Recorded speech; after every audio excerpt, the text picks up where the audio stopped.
Hello, welcome pen friends. Welcome to my first update in a while. This is the January update for my depth year. And I first started talking about this last month in December 2019, how I wanted to do a depth year where I would go deeper and not wider, especially with my fountain pens and inks and all of the associated things, but also with books and new hobbies and the whole 9 yards. And where I first heard about this, I will go ahead and link down below in the description box the blog post that I read, which was on a blog called Raptitude by David McCain. And also, I'm playlisting all of these in case you just hadn't seen any of my other videos on this. So every month I'll come on and try to give a update about how it's going. And I'll just say that right off the bat for this January update, I'm kind of wondering if I may end up renaming this project. Instead of depth year, I may rename it my mindful year, something like that, because where it's coming out is that there are areas where I actually still, maybe I was neglecting, and then other areas where, of course, I was overwhelmed with too many things, too many projects, and needed to learn how to say no to things so that, like new pen pals, even though it kills me to do that because I can't possibly do well with what I have if I stay overwhelmed. So that leads me to why I started this project in the first place. 2019, I started getting, really overwhelmed. I mean, to the point where I just didn't know what to do. And that started coming out in the summertime where I had my big ink down because I had realized I just had so many ink samples and so much going on that I was losing track of what I had, which is not at all like me. I like to know what I have, where it is, have it really organized and everything. It's the only way I can really function with the way my brain works.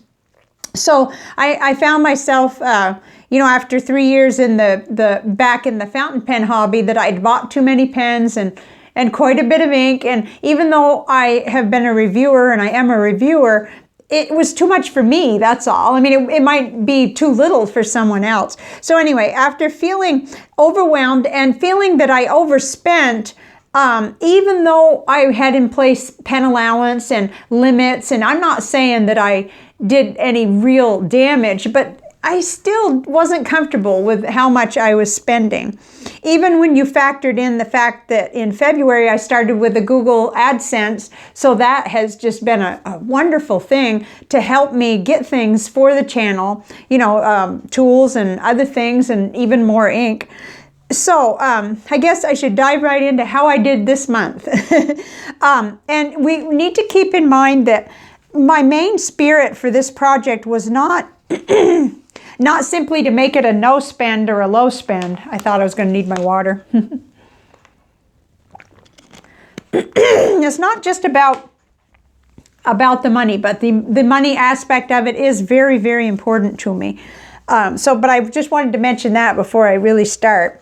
So number one thing I wrote down is I'm pleased because I did put money in my savings, and I'm happy about that. I'm not a really good saver at this point, but I'm going to build that skill throughout the year. And the very first money I put in the savings was the $25 that I would have spent on the ink flight. And I have to be honest, I missed it. I did miss it. And I'm still not closing the door completely. I don't know how this whole year will go, whether I'll be able to make it all year without getting it. But I do know that I'm overwhelmed with ink samples. I have too many, and that's going to probably be the case for a very long time till I get a chance where I've inked up the samples that I have and I've worked with them. Even if I haven't reviewed them, I don't feel right about having a whole bunch that I haven't even tried yet. So okay, that's 1 and 2 there. Put money in my savings, and I feel really, really good about that. I went beyond that $25. We don't need to get into exact details, but I feel super good about it.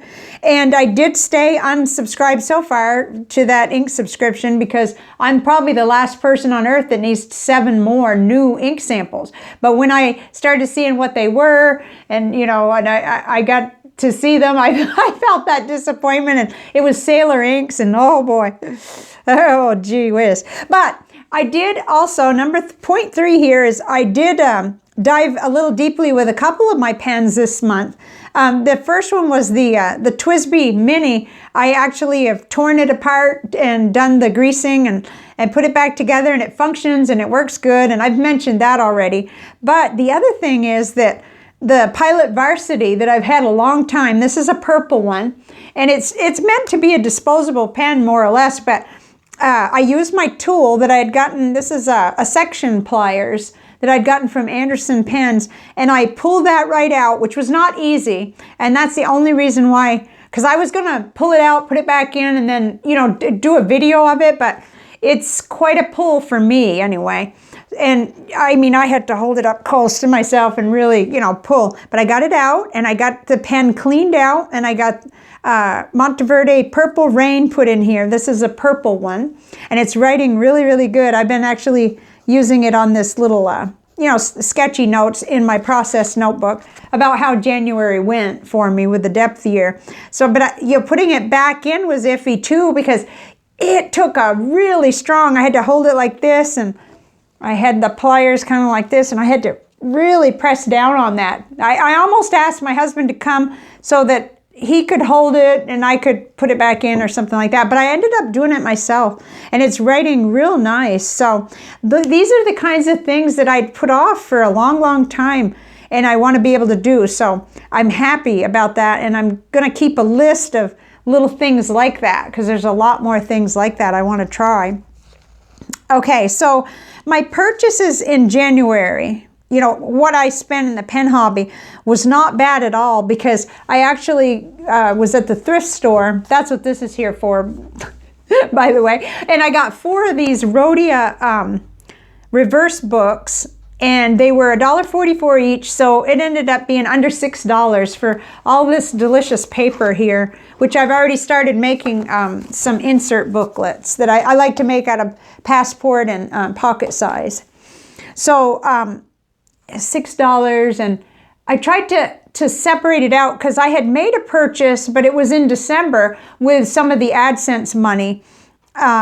But that was December. It may have arrived in January, but it doesn't count. It does not count toward my January's expenditures. So, okay.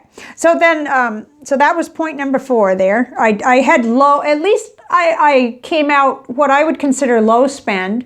And that's exactly on target, because I have no business buying more things till I, you know, integrate, use, and really get into what I have.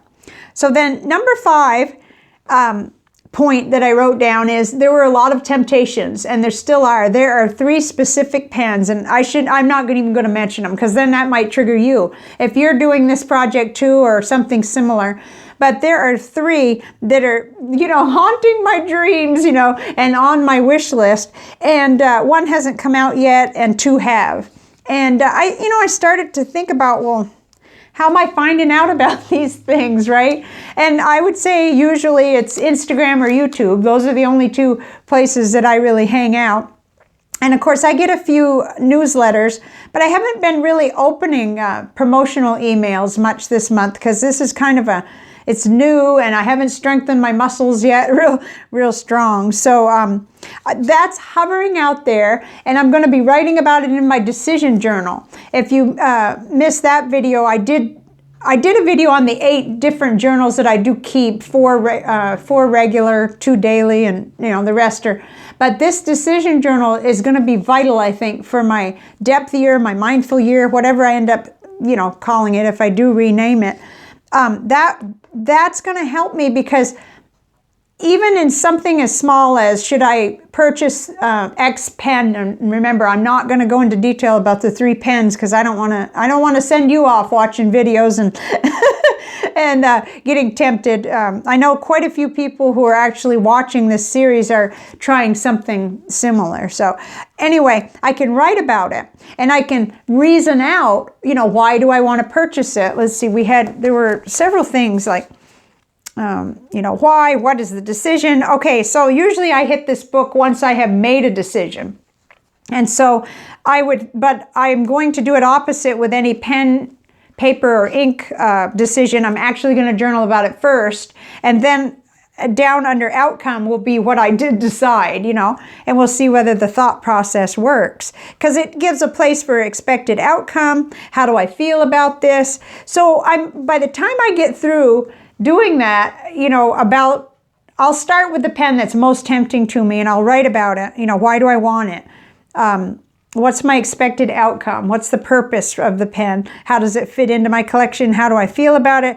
What's my, well, and then what is the outcome? So I leave space anyway, and additional notes. So maybe I decided not to get it and then I cave later. Well, that's important for this, because this will be around. The decision journal will likely last me all year and probably beyond. It's got a lot of pages in it.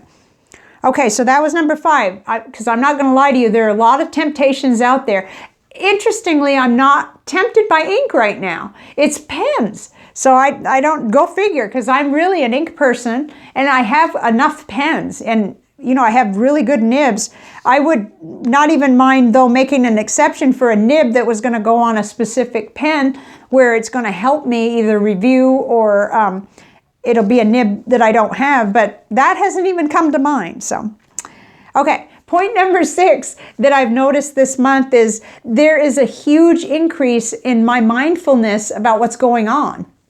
About me being, I mean, just much more mindful about what I'm doing. When I'm scrolling, I catch myself, oh, I'm looking for stuff. And the next thing I know, I'm over at my big computer. Now, when I go from, say, Instagram, and my interest is really cued on a pen or something, and then I find myself at my main desk, you know, red flag goes up, because the mindfulness is dialed up for some reason, because I wanted to do this, and I have written and journaled about why I want to save money and why I want to keep things more reasonable. It just brings it to mind so much quicker.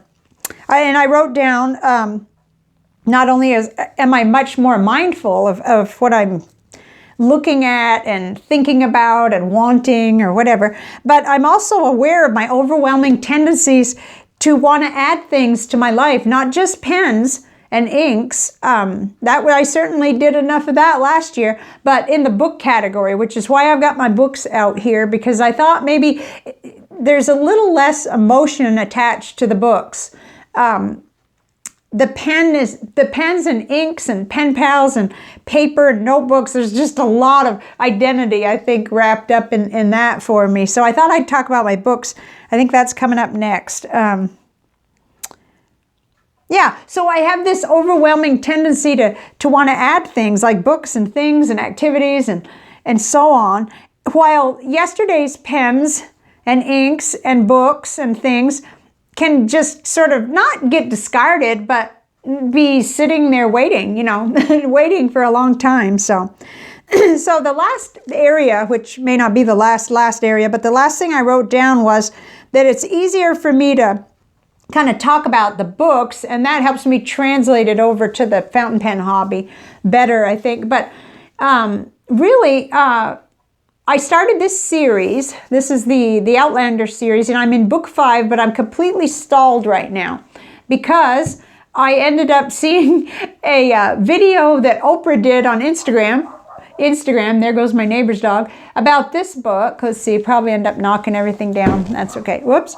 American Dirt, which is her February, this is Oprah's February book club pick by Janine Cummins, and it's a novel, but this subject is immigration, and it's dear to my heart, and I wanted to read it, and it's a little bit rough. I've just kind of started. It's really intense to read about what this person is going through. Anyway, I got it at the library, but then I realized, wait a minute, I see what you did there, Chris. You bypassed that not wanting to overspend and not wanting to buy the book outright. It's only out in hardcover, and you got it at the library, but that ended up, just getting me away from this series, which I probably needed a break from anyway. As you can see, that's like a brick. It's really thick. The two in the middle are the two books, the one, Atomic Habits, right here. That one I'm still working in, and I've read all the way through it and gotten all kinds of good ideas, but that is not where I want to leave it. I'm going back through and getting better notes and little by little implementing things, like the 2-minute rule that he talks about, where you, when you begin to start a behavior that you want to do, like say walking or even journaling in a specific journal, like this decision journal, which is new to me, so I've got to build that muscle. He recommends that you just do it for 2 minutes, and that you just show up, and that you keep doing that consistently. That it's the amount of times that you do the behavior, not how long you spend each time, that will get you solidified in doing that. So anyway, that's just one example, but this book is just loaded with gems. And so my intention is that these 2 books are the books that I'll be working in for nonfiction books this year. But I kind of noticed my tendency to really notice books and try to acquire more even when I'm deep in the study of these 2. Okay, so this other one, I probably have mentioned it. Oh, and Pen Pal sent me this wonderful bookmark, by the way. It's just really pretty.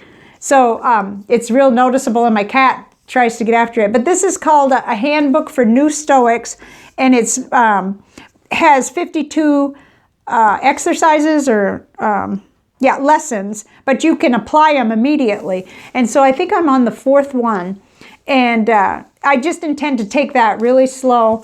And I think the reason I'm saying it here is to try to hold myself accountable too. I mean, this series means that I really shouldn't be chasing after fiction books, because I've got, this is number 5, 6, 7, I got 3 more, and she's writing another one as we speak. And then, of course, this one, if I make it through, and I think I will, it's very intense, though, and so hard to read about someone going through, violence in another country and then trying to get here to the U.S. and it being so difficult. But anyway, I am enjoying that. So, this was another example. I like these. These are really pretty. I found them at the cat shelter little thrift shop. It's called Retail Therapy here in Corpus Christi, and they were $2.50. They're Tupperware, and there were 4 of them for $2.50 total, not each, Anyway, we're both using them, and we're laughing about it because just when I was trying to minimalize and go in depth with what we have, here comes 4 glasses, but we're using them, so as long as we're using them, that's good. I'm trying to think whether, I tried to make notes so this wouldn't just be, excuse me, a total ramble.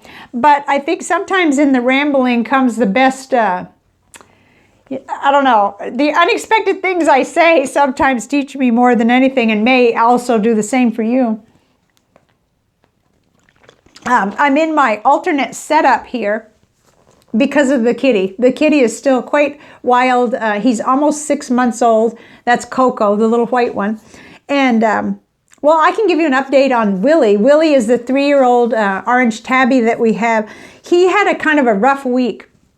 Starting the week with Monday, we realized something was wrong. We'd kind of been watching him because he looked like he was moving kind of slow, but he was eating good, and mostly everything seemed good, but he seemed to be licking his stomach. Well, on Monday, it was just real clear that he needed to go to the vet. I had no idea what was wrong, but something was bothering him on his tummy. So he went and they found just a tiny little puncture, but it was abscessed. And so he had to have it drained, and he had a really high fever. It was kind of scary. And let's see, they drained it. They gave him a shot. And then he had to be, well, he didn't have to be, but we decided to confine him to inside because I wanted him to stay clean, and it's a little chilly too. Anyway, the first 24 hours, he didn't argue. I mean, he got off the couch and he kind of walked slowly to the door and looked at me like, can I go out? And there was no way I would have opened that door. The second day, he was stronger and eating even better, and not rambunctious yet by any means. He was using steps to get up on the couch. So anyway, that was a little trickier, distracting him, keeping him in. But then Thursday, he went back to the vet and he got it all clear. He'd spent just a little bit of time outside in the sun. He's a spay-neuter release kitty that all of him and his brothers and sisters were done at the same time. And he's an angel kitty to me because he arrived here in my backyard 2 days after my look-alike to him, Tony, had passed away. And I thought I was seeing things. I looked out this back door right here. It's actually a door. Used to be a bedroom and now it's a dining room. And I saw him under the tree and he looked just like a young Tony. And I opened the door and went out and sat down and kept looking at him. And then I started crying and he ran toward me. And I mean, I just didn't know. I mean, I was losing it because Tony was only 13 years old when we lost him and it had been just 2 days prior. So Willie is so special to us and we've been trying to get him to be an indoor kitty, but he was probably 9 months to a year old by the time we met, and he loves the outdoors. But he comes in a lot, so we aren't giving up because we've had cats. We've had lots of cats, and we've had in the past where even when they get quite a bit older, all of a sudden they decide, okay, I'll stay now, and they just stay and they don't look back sometimes. And twice that has happened. So we never know. But anyway, he's well.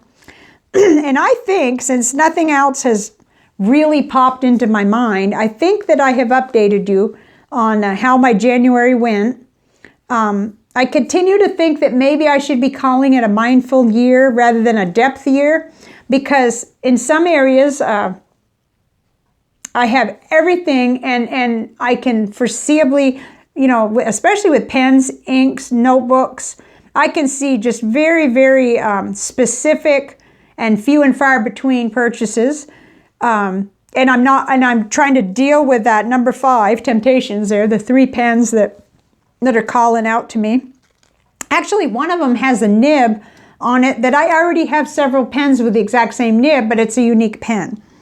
So that might be one. And then another is a pen that I have the exact nib, the exact pen on one pen and very similar on 2 other pens. So I'm not looking at a different writing experience. And so I keep thinking I need to get in the decision journal and get that down for myself so it'll stay in my brain and I can look back on it and realize it's just the tendency we have because of all the marketing and all of what we see and the happy experiences. I think the brain knows this will be great. This will come in a box. It'll be shiny. It'll be new.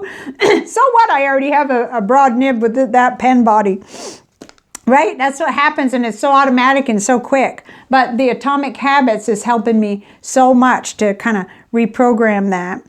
Let's see, I was going to look at what the other pen was. Oh, the other pen is just one of my favorite reviewers did the review, and it's excellent, but there was even one thing pointed out about that pen that I won't like about it, and yet I'm still tempted by the shiny, bright object of that pen. That's all I'm going to say. I better end it now before I get too much further in. Okay, so thank you for watching. I'd love to hear how it's going for you, or if you're doing a project anywhere near similar, what you're calling yours, because I don't mind editing and changing, and I'm already strongly thinking about renaming mine. But whatever I call it, it has already helped me so much. I'm not going to say that I'm not still overwhelmed, because I am. There's just so many ink samples, and I got so, I don't even know what to call it, about doing ink profiles that I've had to kind of put that on hold for a little while I do some other kinds of videos and let that just settle. It was, in addition to having a new kitten running all over my office and not being able to close the doors, I just needed a break from that. And I have been very appreciative that people have been so understanding about that. But I am not finished with ink by any means. I want to dive back in. And when I do, I want to make sure that I've got my mind freshened up again and I'm ready for it so I can bring you the best possible reviews. So that's it, and I'll see you on the next video. You take care and keep those comments coming. Bye for now.